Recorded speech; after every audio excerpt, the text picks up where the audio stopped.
Hello and welcome to Leaders and Leadership Podcast. I'm your host, Obehi Ewanfo from African Adults Leadership Project. Do you want to know about good leadership quality that you can apply in your business and personal life? Then make sure you subscribe to this episode and share with your friends who might need it. Now let's get started with today's episode.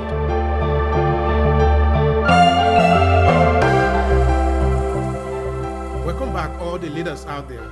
Today, I have a very important interview with an African American who is giving back to the community and extending his hand of fellowship to the mother continent, Africa and Nigeria in particular. Though he is born in Washington and lives in Atlanta, Georgia, his wealth of influence hasn't stopped there. In this interview, you will hear what he's doing through sport to empower young Nigerians. Mr. Ricardo, it's an honor to talk to you today in Leaders and Leadership Podcast. Now, for those who might not know you, what do you say about yourself? Let's start from there. I am a very ambitious person. I work hard. I try to, figure out a lot of ways to provide for my family. I've done a lot of entrepreneurial activities and just trying to find ways to maximize to help as many people as possible. With a lot of things I do for our service. A lot of the things that I've done are going to Africa and bringing kids over from Nigeria and other parts of the world. Just wanted to give kids an opportunity to give their family a chance to, like we talked about before, breaking a generational curse. I think that's big for not only people in America, but also for kids who typically wouldn't have the opportunity to going to school and going to college here in America. Thank you so much for that, Ricardo. I appreciate your good gesture towards the less fortunate people out there. Now, can you share with me how it all started with you? It was something that I had in my head. I actually got an opportunity to watch some basketball camps in Nigeria. And I just had the idea that I felt like a lot of the kids, to me, was football players. I mean, I play football. I feel like I have an eye for being able to, talent to be able to, scout players in general. So it was an idea. I mean, it was something that I felt like there was a good thing that can definitely happen for kids. And I just went over there and gave it a shot. Typically, kids in Africa don't play American football. I mean, a lot of them don't even get a chance to watch it. Most of the kids play soccer or they play basketball, and that's what they really grow up to aspiring to be over in Africa. But I had a lot of friends here in the U.S. that was from Nigerian descent. Their families came over early, and they were some of the most athletic and gifted players. Just being in the high school team with us. So I always felt like if I got a chance to actually go to Nigeria and, go to the roots, I can kind of convince some of the kids that, you work hard, you do what you're supposed to do, you'll have an opportunity to come to the US and, make some of yourself. Could it be that you use sport as an avenue to reach people because people be people, sport is a universal language? Yeah, I think sport connects everybody globally. I think if you just look at how sports, if you look at the NBA and how they try to branch out and have different initiatives in different parts of the country, I think the one common denominator is people are people, and I think you always can connect sports globally. And I think that's was one of the things that I always thought about when I had this idea. I always just felt like, if I can connect what was happening here in America with the kids and the people in Nigeria, I can inspire a whole nation. Mm-hmm. Thank you so much for that. Now, as an African American, going to Africa to sort of give a happy hand resonates so much with what we are projecting, which is a global Africa connection, irrespective of where you might be living. Having that at the back of my mind, I'm trying to understand how much we really do understand ourselves. I mean, growing up in the US, how much are people truly exposed to the real information on the ground in Africa? Yeah, because I feel like most people, when we first listened to Africa, like in a lot of stuff you learn in school. You think about lions and tigers, and all you think about is diseases, but you don't really get a chance to really learn the culture and a lot of the great things about Africa. And I think that's important for people in America to actually go back, because they need to see where we originated from. I mean, we all come from African descent, and I think it's crazy that we don't get a chance, and that's not something that every American should want to do. So I think it's super important for us to everybody need to take a trip back to Nigeria or just Africa in general, just so they can kind of see how people live and where your roots come from. The root, that is a good one. It's always gratifying when we're able to retrace our step back to know where we are coming from. That is something very important. It's always very important. Now, in your first trip to Nigeria, can you tell me something about it? Like, what was your impression and what did you feel when you were there? Oh, it was cool. I mean, a lot of the families, some families who live nearby the camps would show up. It was awesome. It was like spending time with your regular family here in America. I mean, it's really, when you start talking about Africa, I feel like it's just like being at home. I mean, you have to go to experience it. I mean, some of the older guys that would come around and be like your uncle, or your aunt, or you just felt like home. It just felt like home. It didn't feel like I was in another country. You know what? They did give me a traditional, like I got a traditional. I don't know what it's called, but I just know it's the traditional. Traditional attire, you Gang. mean? Yeah. Which was kind of cool. It fit me perfect too. So I was excited, and they wanted me to feel at home. So I actually wore it, one of the days, and I was down there. So I was Nigerian when I was down there, so it worked. Being your first time in Africa and in Nigeria, I want to believe that you didn't have a full picture of the situation on the ground. Tell me your impression before and after you got there. I had no idea. Listen, I was so I don't want to say I knew in my mind what I wanted to get accomplished, but I didn't know how the kids would take it. I didn't know if they would want to be receptive to it, because when I came, the kids didn't know that they were coming to a football camp. They actually came to a basketball camp, and I actually stood on the side, excuse me, and picked kids from the basketball court. So they didn't come with the intent of knowing, you know, what I was doing there. And it was just kind of like I had the idea. I knew what I wanted to do. I had in my mind what I wanted to, some of the drills and some of the things that I wanted to do with some of the kids, but they didn't have a clue. I didn't make it to Lagos, but I did go to Abuja. And I think the craziest thing about Abuja, and I tell people here in America, like Abuja remind me of, I'm born and raised in, Washington, D.C., and it really reminded me of a Washington, D.C. With, I think at the time, I'm not sure if it was, if their White House was down there, like there where the president lived.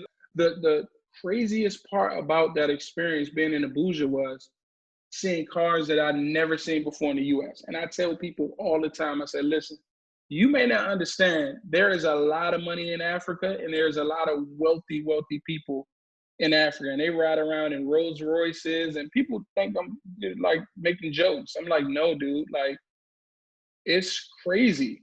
That experience alone opened my eyes up when I, seen 5-star hotels, and like in my brain, I couldn't process how developed Abuja was. I mean, it just reminded me of being in the United States.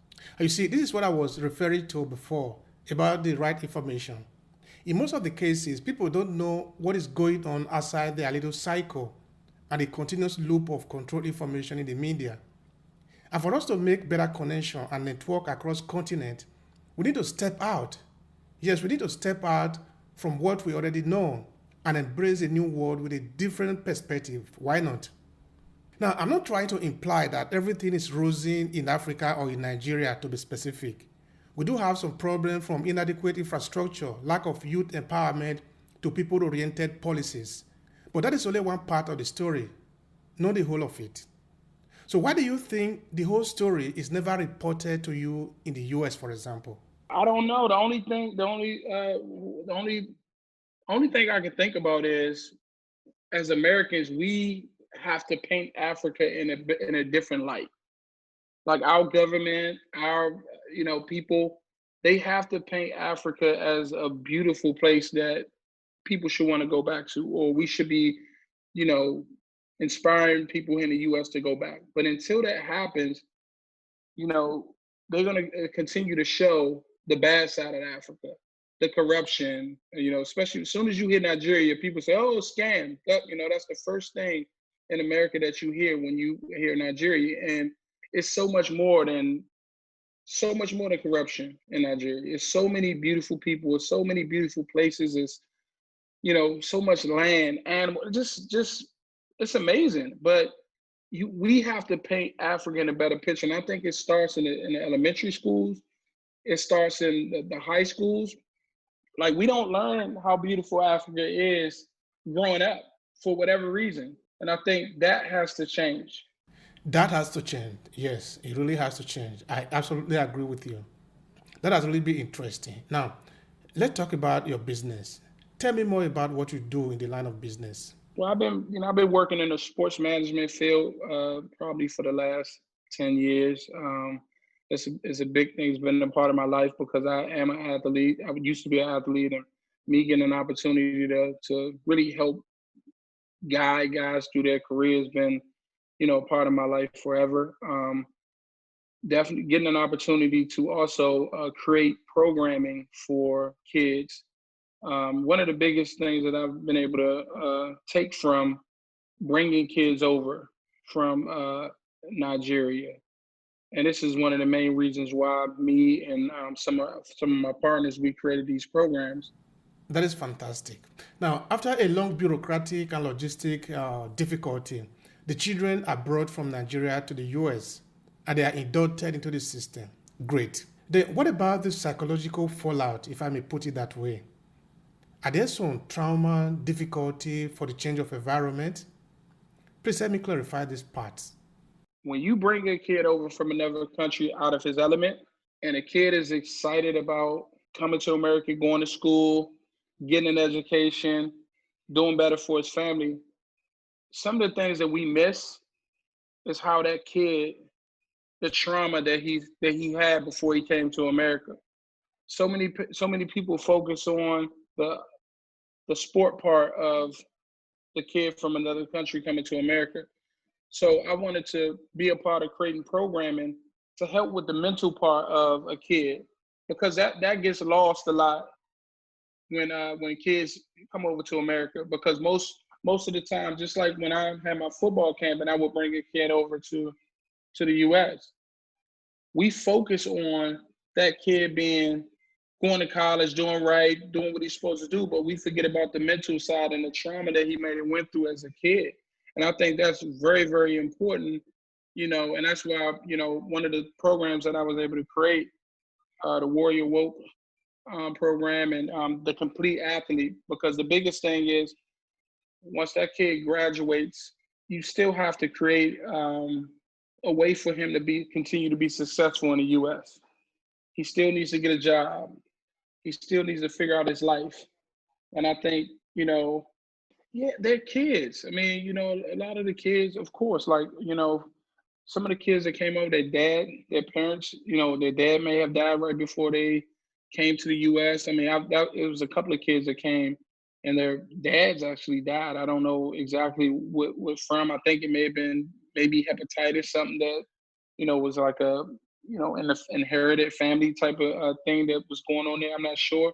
But a lot of the kids actually came over and their dads had just passed away. So just imagine being a kid who going to another country, you leaving your family, but you just lost your dad. And I really wanted to focus on trying to find ways to not only helping kids in the US, cope with some of the mental parts of it, but those kids really get forgotten when it comes to what they've been through, and find, what type of trauma they've been through in their life, because you want them to be so happy that they got a chance to come to America and they get an opportunity, that you forget they have trauma just like the kids that's here. And I don't think that's fair. And I think it needs to be a big focus on when kids come over on an I-20 or a student visa, that the support is there for those kids because it's just not all about them coming to get an education. They're still people too. They still have feelings. They still have things in their past that they've been through. So I think that's super important. To reduce this kind of shortcoming for the kids that are coming into the US, or let's even say immigrants in general, because adults equally suffer this, what would you prescribe as a solution? Having carried out more than 5 years research into the presence of Africans in northern Italy, I can tell you from experience, from what I hear from different people, that this traumatic situation of immigrants should never be ignored because they are easily carried over even to the future. So what should be the solution? The Homeland Security, when a kid does get his I-20 to come over, I think we got to have money set aside from the government, through insurance or something to be able to give those kids the necessary needs that they have when they make it to America. I mean, I think it's just forgotten. If that kid don't have a host family that's providing that for them, and it's up to the school. I mean, sometimes the schools that the kids are attending may not, be the best school. Or they might have a whole lot of money, or they can't do extra stuff besides the educational part that they have. But I think it's so much. It needs to be programs set aside for international kids when they come to the U.S. And I think that's one of the things that been one of my focus, just the mental health side of what these kids go through. I think it's way more important because a lot of the kids go through so much during the time. They're learning a new game. They're learning a new environment. They're trying to figure out, is America right for me? And they have mental health needs that needs to be taken care of while they're here. Thank you for that. Now, tell me from the point of view of the kids, the young people that are brought from Nigeria to the US, what do they complain about as they face these challenges? First of all, a lot of them are so happy to get an opportunity, and they work hard and they all do well in school. Um, Initially, they might, kind of get homesick a little bit, when they first come, but a lot of them don't complain, man. And I think that's why, because they don't want to look like they're not grateful for their opportunity. But it still needs to be a way where those kids can have the proper care, mental care. I'm not talking about uh, sports, just talking about the mental side of it. Because, like you said, it carries over. You know what I mean? Like, this is the type of stuff that'll carry over. So when they get married or when they, get into that new job, like things need to be talked about and need to be discussed uh, and worked through the same way we would do if a kid was going through something here, if he was an American. Thank you so much. I really appreciate that, Ricardo. Now, on the solution, I'm going to hang on a bit more. Now, assuming you are the one in the leadership position with the power to effect a change in this situation, what are the three things you will do to resolve these problems? I think one, it needs to be a program of 100%, some type of program that kids can call, international kids can call, international kids can get, because like I say, some uh, high schools or places that some of these kids may end up when they come to America, they may not have all the finances. Like even if it's just necessities like toothpaste and deodorant, like sometimes a lot of the coaches and the host families, they do a good job, but they may have other kids too, so it may kind of be hard for them. So one, it needs to be a mental health program set up or some type of place where they can call and get help whenever necessary. Two, it needs to be a situation where they it's unlimited supplies, as far as deodorant, toothpaste. Like that stuff should be shipped out to kids. It shouldn't be up to the host family to do that. I think it should be some type of government grant that's given to those kids. Once we as a US say we giving this kid an opportunity, give him that I-20, give him that student visa, it's our responsibility. It should be our responsibility to also help. And three, just that's a good one. I think those two I've been really focusing on for so long. I think everything else is pretty much is good for them. But I think the mental health and making sure that they have their adequate supplies all the time, every month, and honestly, I honestly think it should be a stipend. Those kids should be able to get some every month. Whether it's a couple of $1,000, really, to help with their personal stuff, because a lot of those kids, they really a lot of them maybe they're not home. So just like when you go to a stranger's house, yeah, those strangers can become family over time, and maybe you don't want to, ask the person to take me to the mall, or I want a new pair of tennis shoes. Those kids should be treated the same. But I think it should come more from the government versus the families that's bringing those kids over, because I think you put so much pressure. Sometimes there's a lot of pressure on those host families. I can imagine that there are many bureaucracies involved in these things. Getting the right paper in Nigeria or the country of origin, as the case may be, and all those challenges. There must be a lot involved. I can imagine that. Now, for the people who are trying to understand the process you go through to get the children over to the US, what would you say? The first thing is the kid would have to definitely go through interview process with the U.S. Embassy in that country. So, at my camp, what I would do is if I discovered a kid, and the first thing that I would ask for is their passport, birth certificate, and passport, birth certificate, and transcript. That's the first thing. If they don't have good transcripts or it's not right, then they kind of eliminate themselves. So once they go through that process and they go through the interview process, um, the next phase is making sure that you have I-20 issued from a U.S. school. So once that school in the U.S. issues that I-20 to that student, he takes that I-20, which is the student visa. He take that into the interview, and that's how the process starts. So they pay their CVIS fee. They go through the interview process, and if they're accepted, then they can make it over to the U.S. So the short version is that's pretty much the process for a kid that's trying to get over to the U.S. To get the process started, leaving the US to look for children overseas who might be interested in the program. Is it a kind of personal initiative, a government program, or is it some kind of collaboration with the NGOs? Well, a lot of people, you try to go with a nonprofit organization or someone whose goal is to go over and help kids in Nigeria, or just any place in Africa. That don't have to be Nigeria. That's just where I went. I actually was partnered with a foundation at the time, and I just ran the football division of that. So most people, a lot of people have causes to go over and want to help people from other countries. And, for me, sport is who I am and what I've always been about. So I try to attach sport to any foundation or anybody that's doing anything positive for kids in Africa.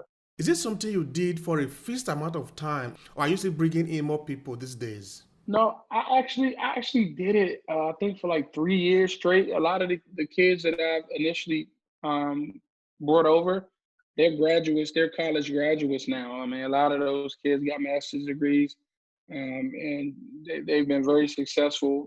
Every kid that I've brought over um, either has a bachelor's degree or master's degree. So I'm proud of that. We actually had one of the two kids actually been on NFL rosters. So it's been very mind blowing for me to actually see some of those kids and the success they've had just in business, and what they're accomplishing now as given an opportunity of a football camp. You know what I mean? So just to sit back and see that. Now, I want to believe that even though you are no longer going to get more children, some other people are still continuing today. Yeah, people are still going. I'm actually in the process of actually. I think you met Larissa. I'm actually in the process of going to Tanzania. Me and actually doing a football camp in Tanzania and helping those kids. So this has kind of been one of my crazy ideas that I've had. I got an opportunity to go to Mexico to teach a football camp. I had another opportunity to go to London, and so for me, this is just something that my service, my way of giving back, and I think you can give back not just only here in the U.S. People want to do a lot of stuff for homeless and help kids in the U.S., but for me, it's a global thing. The world is so big, and I just don't want to be limited to helping kids here. I just want to help as many kids as possible. I want to leave a legacy for myself and my family, and that's really my goal. Wow, that is fantastic, Ricardo. That is definitely a huge legacy. And you certainly must be proud of yourself for all this work you are doing all over the places, like going to Nigeria and bringing in young boys who eventually develop their passion, their profession, and all that. I don't remember ever asking you how many are these children that have come to US from Nigeria through your program. Can you say something about that? I'm sure. I think probably 15 or 16 football players actually came over, but I've helped numerous kids from, basketball kids. So me personally, I probably helped a total like 25 kids, 30 kids make it over to the US, and all of those kids got a chance to get Division One scholarships, um, and actually graduate from college. So, it's like I say, it's crazy when you take a step back and see. I was so young. I'm 38 now. Um, I was a young guy trying to figure out myself and what I wanted to do, and I think it's very humbling, and I'm proud of that. Because I you know what the way I look at it, I can die tomorrow, and what I've done to those kids to change the course of their lives, I'm okay with that. That was powerful, I must admit. It is a powerful thing to make a positive impact in the life of other people. Now, let's talk more about you and your personal drive within the context of leadership. How did you get started in this journey of contribution to other people and the community at large? The way that I should describe it is I was the first person in my family to graduate college, and I feel like it's my responsibility as a young black man to give back and help as many people as I can. Whether it's here, whether it's in Africa, whether it's in Mexico, it could be in the South Pole. I feel like it's my responsibility. I have a 17-year-old son. He turns 18 in February, and I want him to be able to take over some of the things that I'm doing. I want him to he's got an opportunity to see those kids come over here from Africa, graduate from college, and now they're transitioning to business. So now, with me showing my son, he has a responsibility now, and I think that's about being a leader. It's about showing the next generation of people that's following behind you. If Ricardo can go to Africa, why can't I go to Japan and this country and this country? So I think it's a responsibility, and I think it all comes from me being the first person to graduate. And I want to give other families and kids that opportunity. You can be the first person in your family, not only in America, you can be the first person in your family from Africa get a degree. So think about how powerful that is. So being a leader, I think that's what it's about. What about your formation and information as you were growing up? What do you say about that? Yeah, well, me growing up in Washington D.C., it was actually a coach, Anthony Langley, who is a sergeant, police officer, internal affairs police officer in Washington D.C. And that program, it was him, Ed Hill, and LeBarry Wilson. Those three men built a whole lot of leaders in that program. It was a AAU basketball program, so it was a travel basketball team. They used to take us outside of the Washington D.C. area, take us to different places around the country, and we used to play. We used to play in a lot of hostile environments. We learned a lot, and that program is what changed my thought process, because I seen these young black men that would use their own money to make sure that we all got a chance to travel the country. And it's ironic, when I went to Africa, I actually brought two basketball players over to play on my old basketball program with my same coach, because I wanted those kids to be inspired and learn from the same people that I learned from. So it was the DC Warriors AAU program that really shaped me and molded me to who I am today. And I credit those guys, and especially Tony Langley, who he was a lifesaver. Like he was there for me. My mom was single. My dad didn't live far, and always been in my life. But Tony Langley was one of the biggest influences that I've had, and so it was so many others that he inspired also. But that specific program shaped me and carried me on to my high school career, and ultimately helped me get a college degree. So that's the program that I credit. Wow, that was a great program for you. Now, when did you start to develop these leadership qualities that eventually came to play out important role in your entire life? And for other people, when should we start to put our mindset in order, the I can do it attitude, so we can project our generation into a better future? Listen, it starts when you're young, and that's why it's so important um, to instill in the youth. The youth is the most important because they're the next generation. So us as young men, we have to go back and show those young guys because they're next. We're going to be old soon. So it starts at the youth, and that's why I've always tried to, be a leader and be positive to the young people because I feel like that's where it starts, man. That's where it starts. Because if you're instilling in them, it carries them all the way through, and that's what happened to me. If I didn't get that learning and that leadership qualities and if you can go to college, you can do it. If I didn't learn that in that youth program, I wouldn't have made it. And so that's why the youth is so important because, like you said, it's a generation. It just carries on. It just carries on. Like a lot of our parents, man, they like I think we talked about this before, but you know, my mom and dad, they went to work. It was about providing for their family. That's it. College was not a big conversation and it was going to the government. It was getting once you get a government job, you're good. Like you can live a good life. It wasn't you can be a businessman or you could I have a business set aside for you. So when I die or when something happened to me, you can just jump into it. So all of that stuff is learned. And that's why I was saying there's so much tied into your generation and what you learn as a youth.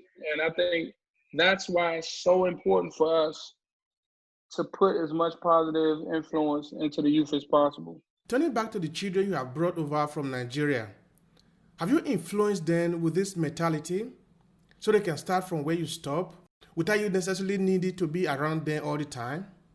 The most awesome thing about this whole program and bringing the kids over is those kids watch those kids in Nigeria, those youth, they watch their careers. So now some of those kids are more famous than I am in Nigeria because those youth got an opportunity to watch those kids go through the process and go to high school and they was reading all the newspaper articles and watching them on TV and now they have a responsibility. So you know what I a lot of the kids what I told them, now I'm coming back to Africa with you. You start your own nonprofit organization. Now you have to start your football camp, and I'll come and assist you.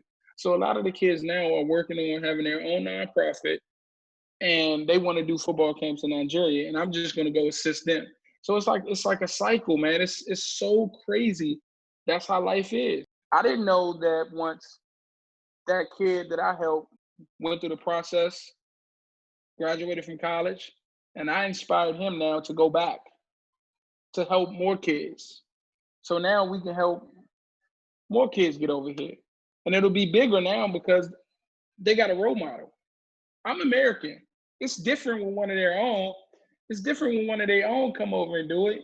So it's listen, man, it's awesome, and I'm proud of I'm proud of the kids because if they didn't believe in me, we didn't believe in each other, we wouldn't have had this opportunity to for them to go back and do what they need to do. So I'm happy about that. Thank you so much for your contribution, for giving back to the community.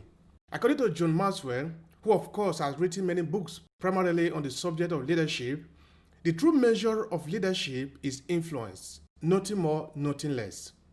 Now, for someone out there who maybe want to do like you have done, to reach out to other people, what is your advice to such an individual? Be genuine. Be genuine. Like, there's so many people that want to go back to Africa and go to these different countries and do stuff, but it don't come from a good place. If you are genuinely going over to give kids an opportunity, and then once they get to America, you stay by their side. You work to try to make sure that they succeeding. That to me is the ultimate, because you always can, go to Nigeria and find a tall kid, right? But what happens when he comes over here and he's not that good? Or what happens when a kid comes here and he gets hurt? Then what? Do you still care about that kid? Or are you just gonna let him fall by the wayside, and then the next thing you know, because he's not in school, he has to get shipped back in Nigeria? That's the most important thing when you start looking at people that's trying to be influencers, trying to be leaders. Just do it, man. Do it. If you're gonna do it, work hard at it. Do it with love. Be genuine and just inspire, man. Because, like I said, me going over there and doing what I'm doing, I inspire those kids. Now they want to go back. So if I wasn't genuine, if I didn't work my ass off to help those kids get over here, it would have never happened. And the kids and the families, they understand that. So now they got a responsibility. Certainly, they certainly do have a responsibility to pass on the good work. I was thinking, you don't want to tell me that all through this process of getting the children from Nigeria to the US and following them up, there was no challenges. Tell me about that. The main challenges you have faced along the way. Oh my God. The challenges that I had was people telling you no. Think about it. I'm telling coaches here in the US that it's a kid in Nigeria or London or Mexico and places where football is not popular, that they should give them a scholarship to come here and play. Meaning, some of these schools are $30,000-$40,000 a year because they only can go to private schools. They can't go to public schools. The food, the shelter, everything that comes along with a kid. So think about me trying to convince a high school coach they need to give that kid an opportunity. They're like, what? Ricardo, they don't play football in Africa. They don't watch football in Africa. So if you want to know the trials and tribulations and the stuff I had to go through to get the kids here, unbelievable. And that's why I cherish it, and that's why I appreciate it. That's why I'm humbled by it, because I know how hard it was. Because it's not like basketball where, oh, he's tall, okay. He watched Michael Jordan. Those kids don't watch American football in Nigeria. It's getting a little bit popular now, but they want to watch the Super Eagles. They want to be Akeem Olajuwon. They don't care about football. It's soccer. So that was the hardest thing for me, is convincing people. But like I say, it's just not giving up and believing that your vision and believing what you have in your head can actually work. And when you see those kids calling you over and over and over again, because once they get your cell phone number in Nigeria, it's over. My WhatsApp, my Facebook, my cell phone, they will call you 30 times a day. Coach, did you talk to the coach yet? Is there anything going on? Like, yeah, listen, I've been through a lot just working to try to get the kids here, but it's all worth it. It makes it all worth it when you see that kid walking across the stage, or you see him on a football field in a Division I university. It's the best feeling in the world. Great. Okay, fine. I understand that Nigerian kids are pretty smart. That is for sure. But we are all human, Now, I'm beginning to wonder, how did they manage in the initial time Things like food and the whole cultural shock are all part of the reality we need to deal with outside our place of origin. So how was it with them? Yeah, man, everything. The food, like the food. They're not getting the pound of yam at first until we find a Nigerian family so they can get the pound of yam.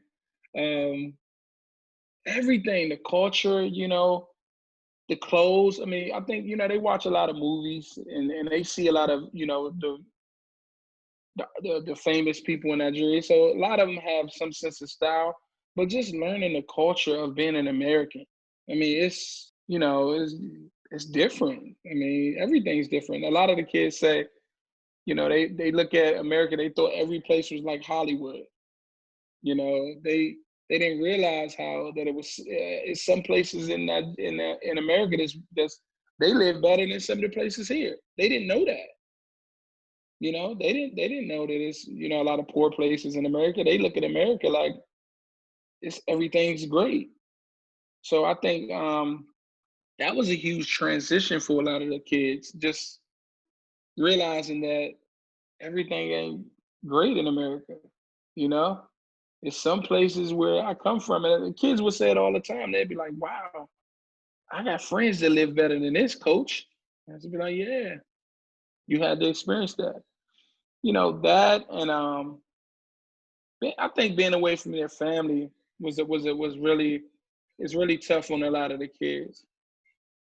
I couldn't imagine picking up at 14, 15 years old, going to another country, playing a new game that you never played before competitively.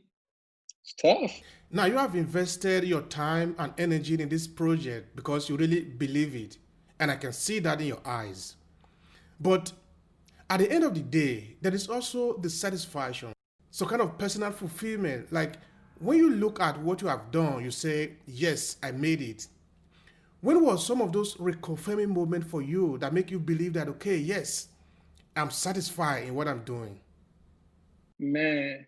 So the moment that really hit me, I think the hardest, with all the stuff that I've done, going back and forth to Nigeria and bringing the kids over, the one um, the one thing that really, I mean, it gets me to this day, when I think about it. It's a kid named Namdi who he actually was one of the first kids that he just moved so well. Like I played linebacker in college, and watching Namdi, I watched how he was moving through the drills that I was putting him through, right? And I said, "Come here, let me talk to you." So he comes over to me, and I want you to go home right now, and I want you to work on getting your transcripts, birth certificate, all that stuff together. He looked at me like, "What?" I said, "Yeah, leave right now." I said, "How long did it take you to get to this camp?" And I forgot what he said. I think he said like 10 hours, 11 hours. I said, "Okay, I want you to go home. The next camp that we have in a week or so is going to be in Abuja. So I want you to go work on getting your paperwork together and meet us in Abuja."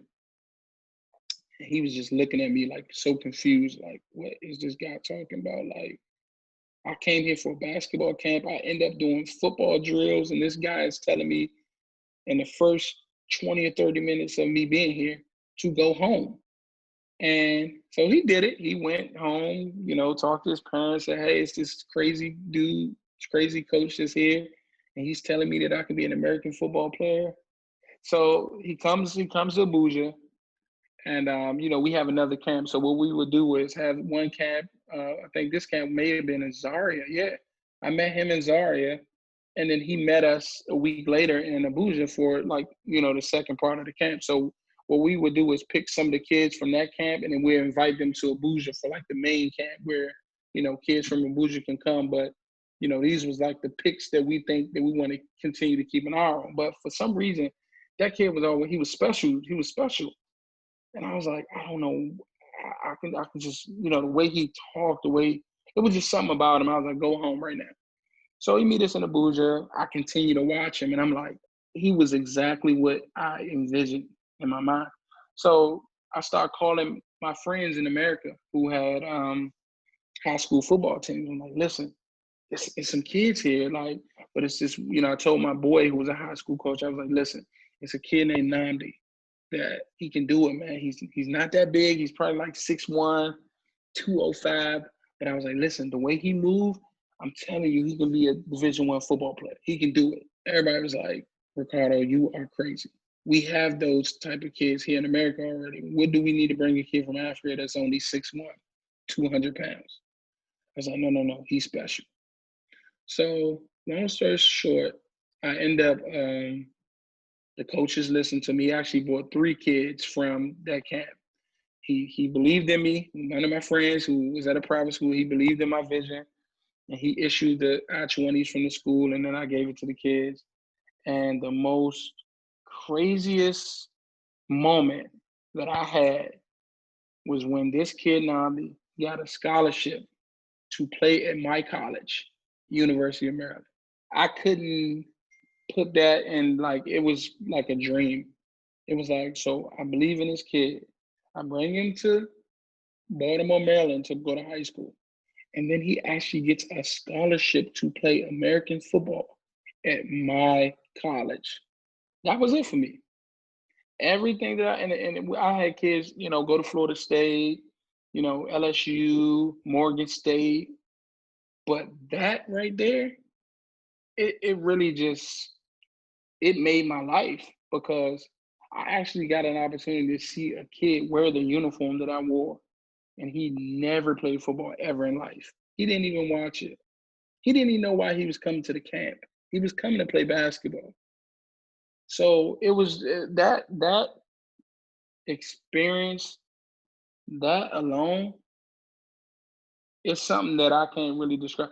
Every time I see him, it's like I get choked up a little bit when I see him, because I'm like, because he was a little, he was a young man at the time, and now he's like, got his master's degree, and we working on stuff. He's just doing so much amazing stuff, man. I think he got a job at Pepsi.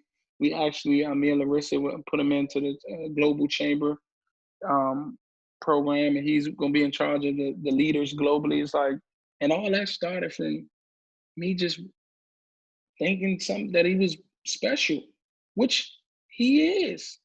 But that alone, man, was the most humbling experience for me, and it really made everything that I did just worth it. All of the kids were special, but that, to have a kid go to my college, when he put that uniform on and I watched that kid playing on TV, he's actually on a couple of commercials that the university, had playing on TV. It was unbelievable. I really couldn't believe that I was a part of something that special, where a kid can actually come from Nigeria and be playing at my university. So that was a dope experience for me. That was great, Ricardo. That was great. Now, to conclude this interview, I would like you to leave the listener with a message. I don't know, maybe a reconfirmation of the key message you want people to take away from this podcast. Anything, please go. Inspire. I think we all have a responsibility to inspire the youth, because they are the future. And I feel like that's the only way that we're going to continue to build the next generation. But we have to start with the young people, because they're impressionable, and they do everything that they watch us. They're watching us. For everybody that's out there, everybody that's listening, inspire young people. They're smart. They want to learn. They need help. And it's just our responsibility, man. Why do you want to leave this earth not setting a great example for people that's coming behind you? And I pride myself on that. Like, I want people who I impact to, they don't have to go back and do what I did, but just take the principles. Take the principles and take my heart.